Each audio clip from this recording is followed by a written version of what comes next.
सरल, सुशील और शांत, ये क्वालिटी थी सरस्वती की, जो कि शर्मा जी की बहू थी। क्या है बहू, जब देखो तब किचन में खटर पटर करती रहती हो, लेकिन खाने को कुछ देती ही नहीं। कैसी बात कर रही हो पीयूष की अम्मा, सुबह से 4 कप चाय, 2 बार नाश्ता और इतनी सारी बहू के हाथ की नमकीन तो खा चुकी हो, फिर भी ऐसा बोल रही हो। अरे कुछ तो डरो ऊपर वाले से। तभी वहाँ पीयूष आ जाता है। क्या है सरस्वती, इतनी देर लगती है क्या टिफिन बनाने में? एक काम है घर का तुम्हारे पास, वो भी नहीं कर पाती हो वक्त पर। आपका टिफिन टेबल पर रखा है और नाश्ता भी, बाकी का सामान बेड पर रखा है और अब मैं मंदिर जा रही हूँ। सरस्वती मंदिर चली जाती है। उसके जाने के बाद घर में, यार माँ कैसी गवाह लड़के से शादी करा दिया है। मंदिर, पूजा, किचन और सास ससुर के सिवा इसे कुछ दिखता ही नहीं है कि कैसे खुद को स्मार्ट बनाकर रहना होता है, कैसे लोगों से जुड़ना है, बातें करनी है, ऐश करना है। अरे पैसा बचाओ, और कुछ आता ही नहीं इस लड़की को। जो क्वालिटी तू गलत तरीके से बता रहा है ना, दरअसल एक अच्छी गृहिणी की वही सारी अच्छाई होती है बेटा। घर को चलाना, समाज में इज्जत दिलाना और घर वालों का ख्याल रखना, और चाहिए ही क्यों? अरे क्यों नहीं चाहिए कुछ और? लड़की ऐसी होती है कि घर आए तो पूरा घर बदल कर रख दे, सभी को खुश रखे, लेकिन बहू के अंदर तो ये सारी क्वालिटी है ही नहीं। अरे खुश तो उन्हें रखा जाता है जो खुश रहना जानते हैं, तुम लोगों को तो कोई खुश नहीं कर सकता। पिताजी अब आप ही लोग सोचिए, क्योंकि मैं किसी और से शादी करना चाहता हूँ। आप लोगों को बहू के साथ रहना है या मेरे साथ? क्योंकि मैं अब इसके साथ नहीं रह सकता। मैं बहू को नहीं छोड़ सकता। उसके मरते पिता को मैंने वादा किया था कि मैं उसे बेटी बनाकर रखूंगा।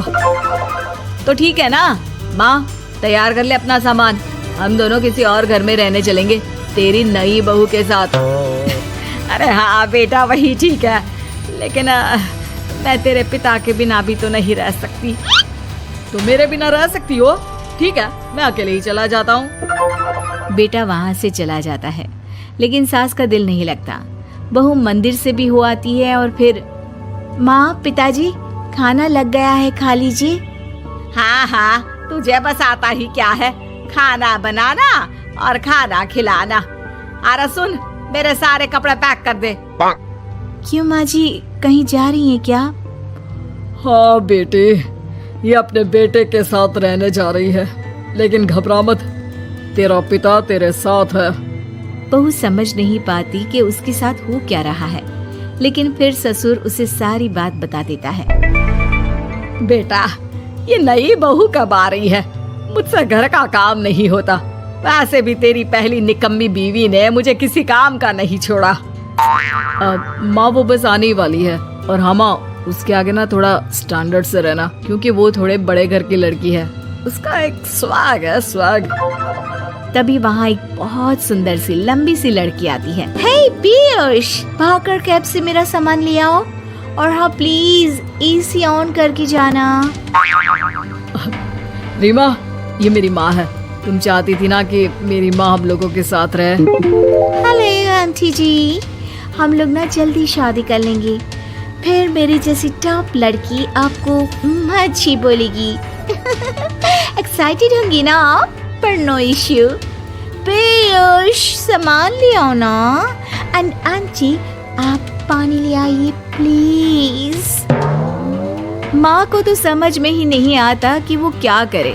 वो बहू के लिए पानी लेकर आती है तो उसका पैर पर्दे में फंस जाता है और वो गिर जाती है। ओहो, पूरा पानी गिरा दिया। कांच का ग्लास क्यों छूती है जब हाथ पैर नहीं चलते? कितनी मुश्किल से मैंने और पीयूष ने ये गृहस्थी बनाने की कोशिश की है। अरे पर तो क्या हो गया, एक गिलास ही तो टूटा है। अपने घर में तो रोज एक तोड़ती हूँ, लेकिन मजाल है सरस्वती कुछ कहे। और हाँ, मैं पानी वानी नहीं पिलाने वाली, मुझे ऐसी कोई आदत नहीं है।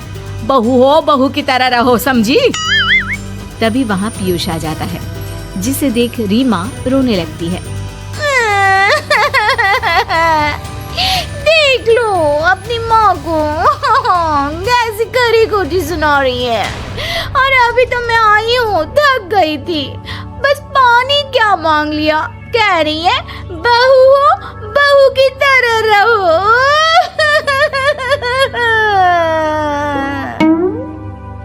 अरे यार माँ, समझा कर लाया था ना कि कैसे रहना है। माँ ऐसा करोगी तो मैं भी नहीं रख पाऊंगा तुमको हमारे साथ।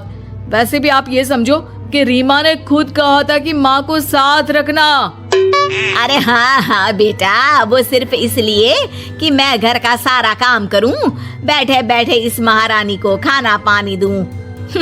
वैसे भी मैं जा रही हूँ, मुझे तो इस लड़की की शक्ल भी अच्छी नहीं लग रही। मेरी सरस्वती के आगे तो ये कुछ भी नहीं है। निकलो निकलो यहाँ से। मैंने सोचा था बिना पैसे का नौकर मिल जाएगा, लेकिन नहीं। कुछ लोगों को आदत होती है फ्री की रोटी खाने की। निकलो यहाँ से। बेहोश, धक के मार कर निकालो इस औरत को यहाँ से। अरे ये कैसी बात बोल रही हो रीमा? ये माँ है मेरी, माना थोड़ी जिद्दी है। अरे वाह बेटा वाह, अभी भी तुझे मेरी ही गलती दिख रही है ना? कोई बात नहीं। माँ वापस घर आ जाती है। बहू, मुझे माफ कर दे बेटा, वो तो शैतान का नानी है। माँ, मैं उनके बारे में कोई बात नहीं करना चाहती। ये मेरा मायका है। अब आप लोग मेरे माता पिता। मैं हमेशा यहीं रहकर आप लोगों की सेवा करूंगी। नहीं नहीं बेटा, हम करेंगे तेरी शादी किसी अच्छे लड़के से। अरे कोई जरूरत नहीं है, मैं देख कर आई हूँ जो हालत है ना पीयूष की, वहाँ नहीं टिकने वाला ज्यादा दिन। ना टिके वो उसकी मर्जी, लेकिन मेरी बेटी इतनी गई गुजरी नहीं है जो उसे कभी भी छोड़ो और कभी भी वापस आ जाओ तो वो तुम्हें अपना ले। अब ज्यादा ही हो रहा है आपका। माना मैंने गलत किया बहू के साथ, लेकिन वो उसका पति है। और फिर कहावत है ना, सुबह का भूला शाम को वापस आ जाए तो उसे भूला नहीं कहते। तभी वहाँ पीयूष आ जाता है। माँ, वो भूला आ गया, मुझे माफ कर दो। सरस्वती के जिस गुण को मैं सही नहीं मानता था, दरअसल जीवन को सही तरीके से जीने के लिए वही गुण होने चाहिए। मुझे माफ कर दो सरस्वती, मैं आज के बाद तुम्हें और पापा को छोड़कर कहीं नहीं जाऊंगा। और मुझे भी बेटा। बेटा जहन्नुम में भी जाए तो उसके साथ रहने को तैयार हो जाए, वही तो माँ होती है। मुझे माफ कर दो माँ।